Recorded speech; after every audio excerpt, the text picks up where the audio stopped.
In the headlines, 16 dead, 25 injured in Jos Abuja road crash. Supreme Court overturns appeal court's judgment and insists Nnamdi Kanu must face trial. Nigeria's consumer price index rises to 20-year high. And away from Nigeria, 11 security personnel killed in Iran police station attack. Hello and welcome to Trust TV News Update. I am Sumaya Abubakar.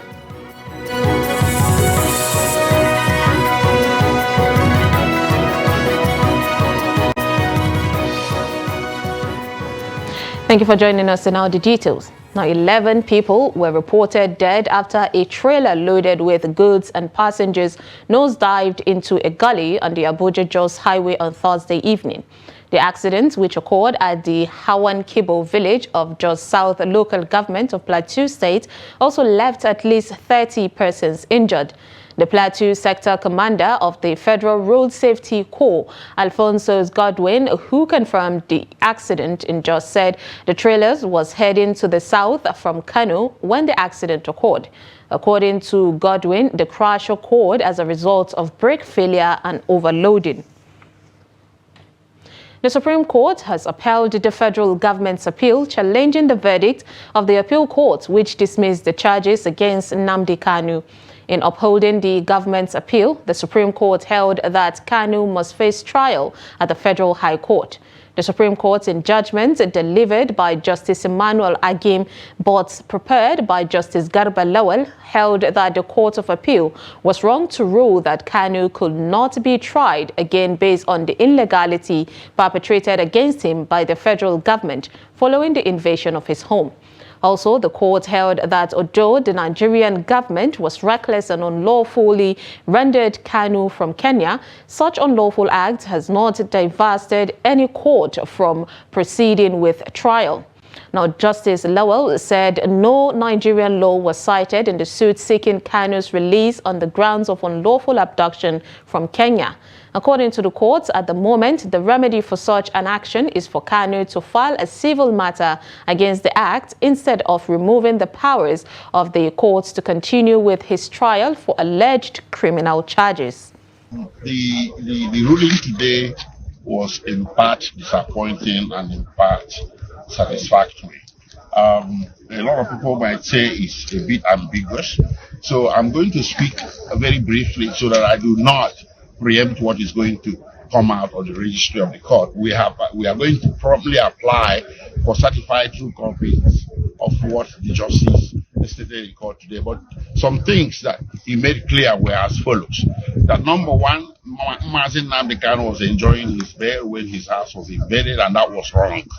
If you recall, we had obtained a judgment in 2022 at the High Court in Abia State, awarding him 1 billion. So this indirectly affirms that judgment. And that the manner of bringing him into Nigeria was also wrong.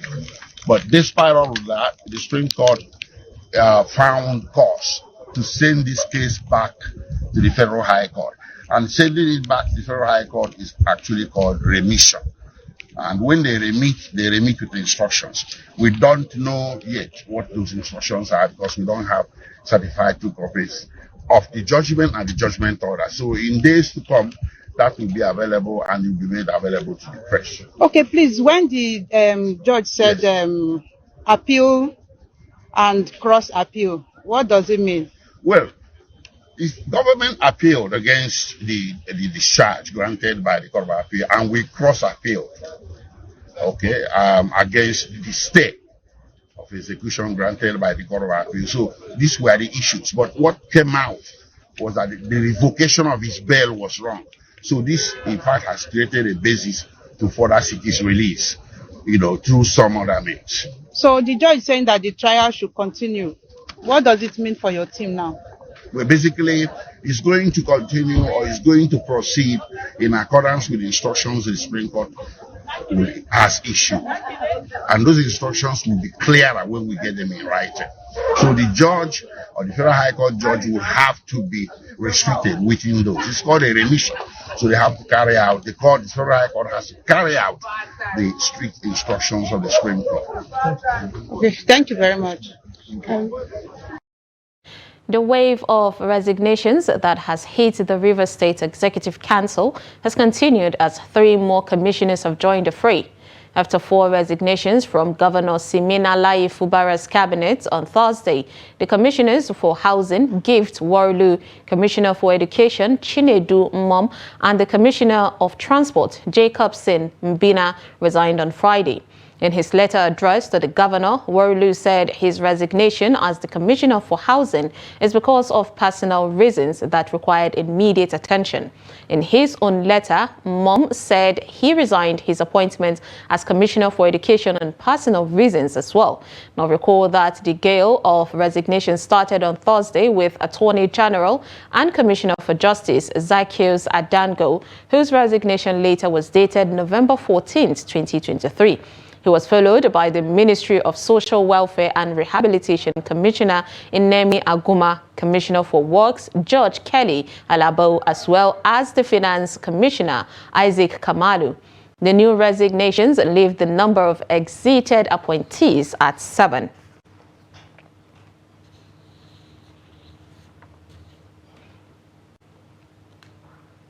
The Central Bank of Nigeria, the CBN, disclosed in Abuja on Thursday its commitment to implementing strategies aimed at balancing the staggered exchange rates and curbing the surging inflation rates. Governor Olayemika Jeso presented these plans to the National Assembly Joint Committee on Banking, Insurance and Other Financial Institutions. The report. Highlighting the economic forecast for 2024, Governor Cardoso expressed optimism that both inflation and exchange rates would endure fluctuating pressures and achieve stability, projecting a positive outlook for Nigeria's domestic economy. Additionally, the CBN anticipated reduced revenue from oil exports for the fiscal year, with Nigerian foreign exchange market trade reaching 18.804 billion naira in Q3 of 2023. The bank has rolled out a number of strategies for rebuilding confidence in the Nigerian economy. A explicit focus on price stability through 1. Transitioning to an inflation targeting regime, which would include, of course, reliance on orthodox monetary policy instruments, rollback of quasi-fiscal operations, and more effective liquidity management. Chairman of the Joint Committee, Senator Tokunbo Abiru, emphasized that the interactive session was organized in accordance with existing laws for the statutory briefing by the CBN. Commending the efforts of the CBN governor and the management team, co-chairman of the committee, Honorable Bashir Bello El-Rufai, praised the measures being implemented to stabilize the larger economy. As we all know, the subsisting act of the CBN, that's CBN Act 2007, makes clear provisions for specific compliance obligations on the part of the CBN with respect to its reporting and briefing obligations to the National Assembly. Both houses know the economic situation, know the difficult situation you've inherited, and we believe that you have the credentials, the capacity, the honesty, and the boldness to take us to the next level. Please, Mr. Governor and your team, use this experienced legislators, a lot of former governors, my chairman from the banking sector, and assist us to assist you, to assist the Nigerian people. Both monetary and the fiscal authorities believed that Nigerians will begin to enjoy the dividends of the ongoing reforms. Emergency services remains a critical tool in the management of disasters in Nigeria as fire incidents surge in recent time. In this report, Abdulrahman Umar takes a look at the improvements and capacity building in meeting the current needs of the public. His report. Between January to December this year, Nigeria has recorded over 79 fire incidents, leading to the destruction of properties worth millions of naira.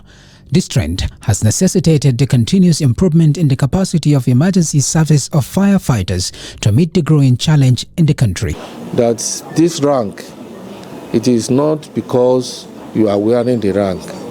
It goes with huge responsibility. and huge responsibility in the sense that Nigerians we are very large, and a lot of people, a lot of national assets, a lot of markets are born in these days. And these are the people that we are going to use in order to make sure that they are all our foot soldiers. Definitely the only incentive that each officers and men of any of the service we like to have is promotion. Any other one can be secondary. While the growing challenge in firefighting remains a daunting task, especially as the dry season sets in across the country, the public is being encouraged to take advantage of available emergency services to minimize the damages that are usually recorded. The reduction in firefighting is not fire service alone, or let me put it as the responsibility of mitigation of fire is not the responsibility of fire service alone. It's responsibility of all Nigerians. Yes, this is utile period where we have the element of fire. The element of fire is we have the drying wings, then we have the oxygen everywhere. Are you getting me? And when you say the drying wings, or some of the leaves, you know that they are already dry. And if you have a very hot sun, it's also an avenue for even the dry wing to even got into a outbreak of fire. Public safety measures like the management of electrical appliances in order to prevent power surges that usually start fires has been re-echoed as a stopgap to lower the growing number of fire incidents across the country. Like the saying goes, it is better to be safe than sorry. Abdurrahman Umar, Trust TV News, Abuja. The National Bureau of Statistics (NBS) has disclosed that Nigeria's headline inflation has risen to a 20-year high of 28.2% in November. The NBS, in a report released on Friday, said the headline inflation rate increased to 28.20% relative to October 2023 headline inflation rate, which was 27.33%. The figure is the highest record from data obtained on the website of the Central Bank of Nigeria. The bank's data started from 2023. The NBS said food inflation rate also increased to 32.84% on a year-on-year basis, which was 8.72% points higher compared to the rate recorded in November 2022. It said the rise was caused by the increase in the average prices of bread and cereals, oil and fat, meat, coffee, tea and cocoa, potatoes, yam and other tubers. The management of ShopRite Mall has announced that it is stopping operations in its Kano State branch from January 14, 2024. The popular mall, in a circular made available to newsmen on Thursday, attributed its decision to financial difficulties and high production costs facing businesses in the country. This development is coming on the heels of the current announcement by Jumia Food to cease operation in Nigeria by the end of this month, citing growing economic challenges. In the circular, the supermarket noted that the decision is regrettable but, however, necessary, hinting that all employees working at the mall will be laid off once it ceases operation in the state. Now, moving on from that, the National Hajj Commission of Nigeria, NACON, has put a stop to allocation of Hajj seats to private operators.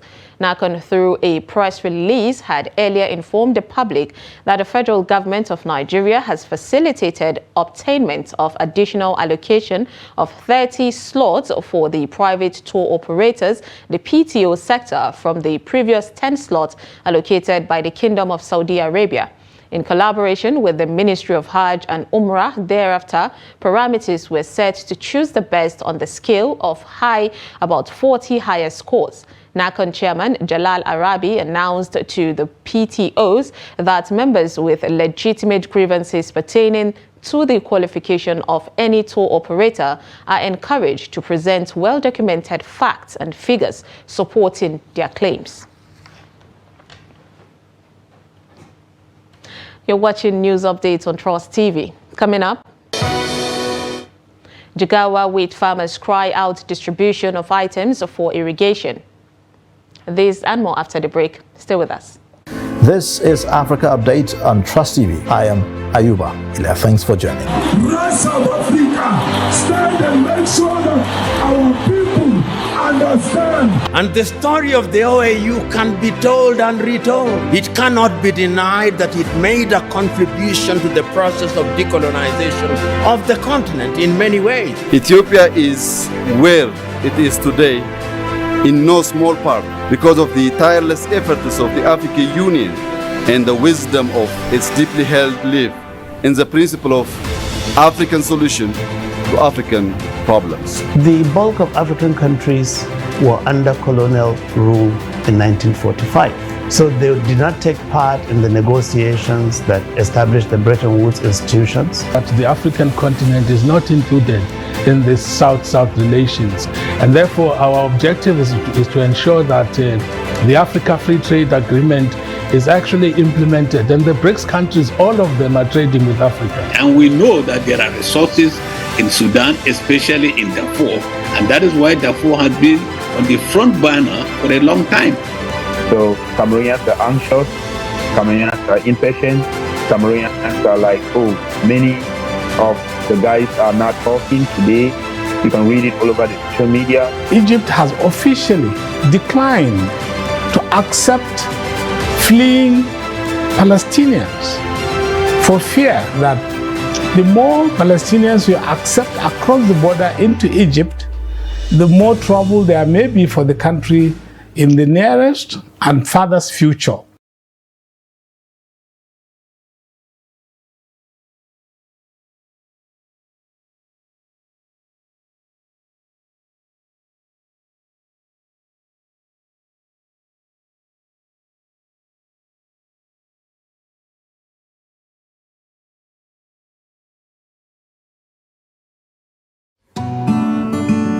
Are you interested in the latest news and developments in Nigerian politics, policy, governance, and other critical national issues? Look no further than Daily Politics on Trust TV. Our panel of experts and key people in government provide in-depth analysis and commentary on the biggest stories in Nigerian politics. And 33.3 million Nigerians are suffering from multidimensional poverty. You're doing, you must do it fast. Number of casualties we have had, we shouldn't have had. Security, as far as Nigeria is concerned, we have wronged. From the inner workings of government to the latest on legislation, rule of law, implementation, and democracy, we have you covered. Don't miss out on the latest political news and discussion. Tune in to Daily Politics, weekdays on Trust TV, your source for reliable and unbiased coverage of Nigerian politics.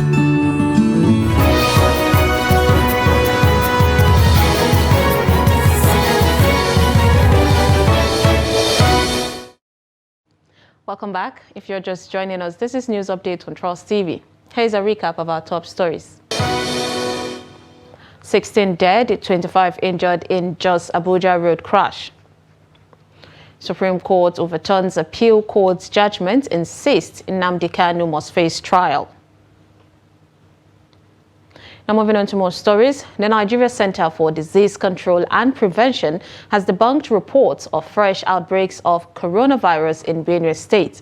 The agency said there was no fresh case of the disease in the state. NCDC Director General Ifedayo Adetifa said the media report is a complete misinterpretation of a statement made on December 11th by a World Health Organization state surveillance officer at the civil society organizations and media personnel meeting organized by the Benue State Primary Healthcare Board. According to Adetifa, in a statement issued on Thursday, December 14th, the surveillance officer, while giving her presentation on the epidemiology of COVID-19 in Benue, stated that Benue State has recorded a total of 25 cases in the year 2023, with the last case recorded as of mid-April. He said the information provided by the surveillance officer was based on the publicly available situation report published weekly by the state's Ministry of Health. Since the announcement of the index case of COVID-19 in Nigeria, the DG noted that there have been a total number of 6,013,826 tests conducted and 267,184 cases confirmed, while 3,155 deaths. Now, wheat farmers in Dutse, the Jigawa state capital, have faltered the process of distribution of dry season farming inputs for the takeoff of this year's irrigation activities across the country. The distribution exercise is part of the federal government's collaboration with states to boost agriculture for economic sustainability. Adamu Iman visited one of the distribution centers within the state capital and filed in this report. Take a look. Agriculture is said to be a path to solving Nigeria's food crisis and ensuring economic prosperity. This can be achieved through soft loans to farmers as a way of boosting agriculture. However, some wheat farmers are lamenting that the process of giving them loans by the government at the center is not in line with the idea of helping actual farmers in the country. Our challenge with this program is direct from the federal government for the 2023 wheat dry season farming. They brought fertilizer and agrochemicals without water pump machine and sprayers. How do they expect us to go ahead with irrigation? Secondly, farmers appeal that for the proposed fertilizer distribution, the federal government should stay with the urea and not NPK fertilizer, which they say is substandard. There are delays in the distribution process of these items. Despite being on the list and joining the queue, we are yet to get the items. People who are not farmers are coming to collect the items, leaving us the real farmers. Some collected the items long ago, but we have been coming here for 4 to 5 and even 9 days. While the distribution supervisor, Isa Inua, says some of the farmers' demands are not part of this year's dry season farming, claiming that they already have their pump machines and sprayer elsewhere. We had wanted the process to be seamless, but you know, human nature, it cannot be. And we are trying our best. But the major challenge we have is the inputs. In most cases, the agro dealers are not able to fulfill what has been agreed with them. Although the federal government recently promised to prioritize due diligence in identifying real farmers across the country to avoid sabotaging the efforts, the situation is yet to change. Adamu Imam, Trust TV News, Jigawa. Away from Nigeria, at least 11 Iranian security personnel have been killed in an attack on a police station in the southeastern border province of Sistan Baluchistan, state television reported. Deputy Governor of the province, Ali Reza Marhamati, said on Friday that senior police officers and soldiers were killed and injured in Thursday attack in the town of Rask, about 1,400 kilometers southwest of the capital, Tehran. A number of assailants were also killed in a shootout that ensued with the security forces, according to the state television reports. The attack was one of the deadliest in years in the region close to Iran's border with Afghanistan and Pakistan. The Jaish al-Adil, also known as Army of Justice, a Sunni armed group, claimed responsibility for the attack. In sports, World Football Governing Body FIFA has approved a total of 30 Nigerian referees to be placed on the international list for 2024. Among the Nigerians are 11 referees, 11 assistant referees, 4 beach soccer referees, and 4 futsal referees. In a message conveyed to the Nigerian Football Federation, the NFF, the 11 referees approved for international duty from Nigeria for next year are Bashir Salisu, Ogabo Ode Joseph, Olufumilayo Alaba, Nuruddin Abubakar, Abdusalam Abiola, and Elaigwe Enekole. Others are Akintoye Yemisi Eunice, Egba Patrick John, Madu Ndidi Patience, Mustafa Grema Mohammed, and Abdullahi Abubakar.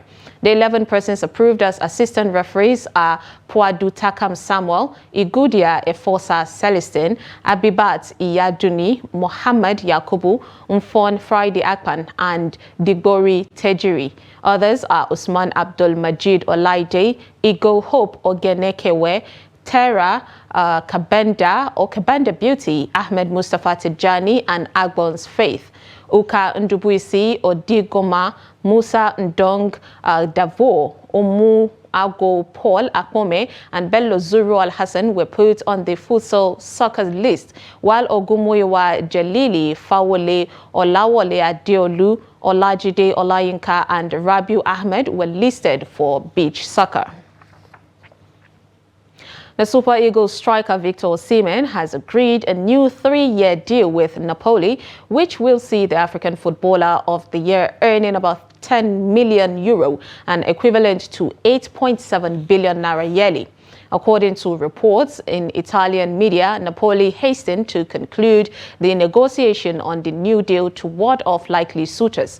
Reports say Osimhen's agent, Roberto Calenda, held a meeting with Napoli's CEO, Aurelio De Laurentiis, on Wednesday night, where the draft agreement was reached, adding that Osimhen is now ready to sign a 3-year deal that will extend his deal at the club till this summer of 2026. His current contract with Napoli is expected to end in 2025, meaning that the new agreement extends that deal by 1 year.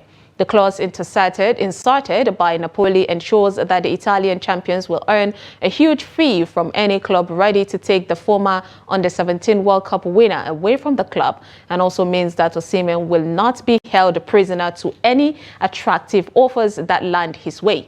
Italian media outlets say that Napoli have started pampering the striker to make him comfortable in Naples and erase the bad blood created by a TikTok post by one of the club's social media handlers after Osimhen missed a penalty earlier in the season. And with that, we wrap up News Update on Trust TV. Do not forget to follow us across all our social media platforms and join our YouTube live stream for more news programs and documentaries. I am Sumaya Abubakar. Thanks for watching.